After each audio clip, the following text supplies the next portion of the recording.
Terima kasih Anda masih bersama Nusantara Kini. Usai libur Lebaran, Indonesia menghadapi lonjakan kasus COVID-19.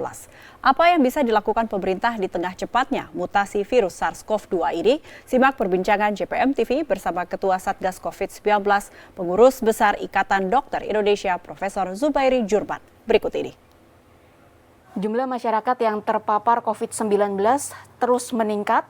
Beberapa pekan usai libur Lebaran terjadi lonjakan kasus. Saya akan berbincang bersama dengan Ketua Satgas Penanganan COVID-19, Pengurus Besar Ikatan Dokter Indonesia, Profesor Zubairi Jurban. Apa kabar, Prof?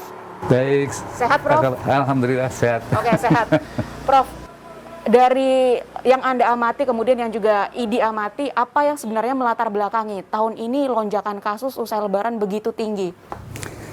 Iya, mengapa bisa lonjakannya amat sangat tinggi, bahkan lebih tinggi dari Lebaran tahun lalu, padahal jumlah pemudik sudah lumayan berkurang.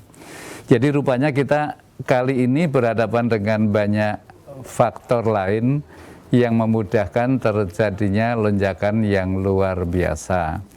Jadi selain mudik kan kita tahu bahwa ada virus baru masuk, ada varian dari Inggris masuk Indonesia, ada varian dari yang bahaya, varian dari India, namanya varian Delta. Ini ternyata jauh lebih mudah menular dan menyebabkan kondisi yang berat. Sehingga kita tahu sekarang rumah sakit penuh lagi. Itu yang kedua. Masih banyak tuh. Yang ketiga, akhir-akhir ini lumayan banyak pekerja migran Indonesia yang pulang atau dipulangkan dari Malaysia, atau ada juga dari beberapa tempat yang lain, dari Saudi Arabia, ada yang dari Pulau Fiji. Nah itu ternyata lumayan banyak yang terinfeksi. Itu tahunya dari mana? Ya itu kalau yang datangnya kan ke beberapa tempat, ada sekitar Pulau Batam, ada yang ke Jakarta, ada yang ke NTB. Nah itu ternyata yang positif kan di isolasi mandiri. Yang saya tahu persis di Jakarta kan di Pademangan, Wisma Pademangan itu mendadak hampir penuh. Ya itu sebelum mendapat rujukan juga dari tempat lain, namun yang khusus dari luar negeri sudah mulai penuh. Jadi memang cukup signifikan tambahan dari warga negara Indonesia yang pulang ke Indonesia, baik pekerja maupun bukan, dan juga tenaga kerja asing. Kita tahu ada lumayan tenaga kerja asing yang ada di Indonesia yang ternyata juga ada yang positif. Itu yang ketiga ya. Yang keempat apa? Vaksin. Jadi vaksinasi itu membuat orang nyaman, kan tujuannya memang mau bikin kita kebal, tidak, kalau terinfeksi tidak sakit. Problemnya sebetulnya perlindungannya tidak 100%. Itu dibuktikan juga di Amerika, di mana setelah divaksinasi 101 juta, yang terinfeksi pun masih lebih dari 10.000. Jadi serius. Itu antara lain, masih ada beberapa faktor lagi. Prof, apakah sebenarnya ini sudah bisa diprediksi bahwa akan terjadi lonjakan kasus usai Lebaran, dan Prof melihat pemerintah siap dengan penanganannya? Pemerintah dan kita tahu bahwa akan terjadi lonjakan. Tetapi apakah menyiapkan diri? Iya, tapi tidak cukup rupanya. Ya istilahnya kan PPKM mikro. Kenyataannya apa? Kenyataannya ya saya kerjakan sekitar Jalan Diponegoro, kemudian Salimba, kemudian Kramat. Itu beberapa hari terakhir, termasuk kemarin setelah dibilang ada PPKM mikro yang ketat itu, macet banget, bukannya hanya macet. Jadi sama sekali belum ada praktek di lapangan, khususnya di Jakarta ini yang saya merasa sudah dibatasi. Jadi kemudian tadi kita kenal dengan driver saya, Pak Fauzi. Nah itu dia tinggalnya di Depok, beberapa hari pulang dari sini ke Depok lewat KRL itu penuh. Loh, memang nggak diperiksa sebelum masuk stasiun. Tapi sesudah masuk stasiun pakai masker enggak, kemudian beberapa hal diperiksa. Namun waktu mau naik kereta tidak dibatasi, jadi di kereta tetap penuh.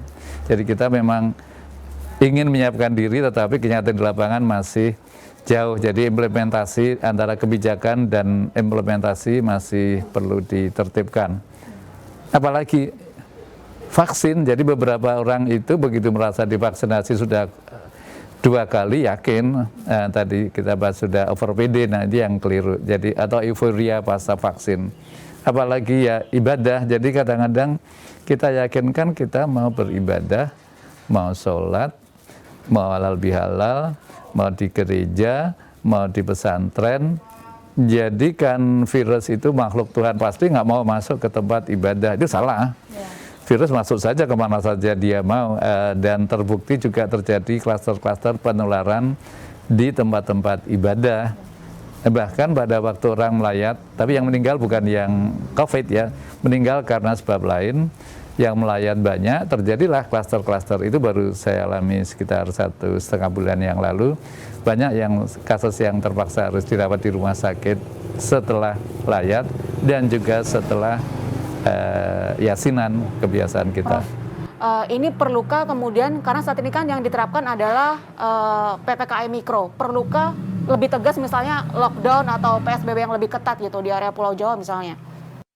Iya, kini kita belajar juga dari beberapa negara lain. Istilah di tempat lain mereka nggak kenal PPKM Mikro atau PSBB atau rem darurat, tapi tahunya lockdown. Apa yang terjadi? Nah, kalau di Amerika turunnya itu sebagian besar peran utama dari vaksin amat mencolok, karena memang sudah divaksinasi banyak banget, sudah akhir April pun sudah 101 juta, sekarang sudah sekitar 200 juta dari penduduk sekitar 320 juta. Jadi sebagian besar sudah divaksinasi, itu jelas sekali turunnya. Nah, kalau India yang divaksinasi kan baru sedikit, baru sekitar berapa? Waktu awal kenaikan sampai 400.000 kasus per hari itu, yang divaksinasi baru 100 jutaan. Itu sudah over PD, sudah euforia, sudah nggak pakai masker. Nah, kemudian sekarang ini sudah 300 juta. Tapi itu kalau India masih sedikit banget, baru 1/4 kan, penduduknya 1,3 juta. Nah itu, namun berhasil juga dengan lockdown. Jadi kalau Amerika, Inggris penurunannya terutama vaksin amat berperan. Kalau di India turunnya dari sekitar 400.000 sekarang ini, tapi masih banyak, masih di atas 60.000 per hari kasus baru. Tapi itu lumayan turun, itu terutama faktor lockdownnya. Jadi memang lockdown pertama lebih tegas, masyarakat lebih mudah paham, lebih menangkap bahwa sekarang masalah darurat dibandingkan dengan istilah PPKM Mikro. Jadi itu sekedar saran saja. Kalau mau tetap PPKM Mikro, maka pendisiplinannya harus luar biasa ketat, nggak bisa seperti sekarang.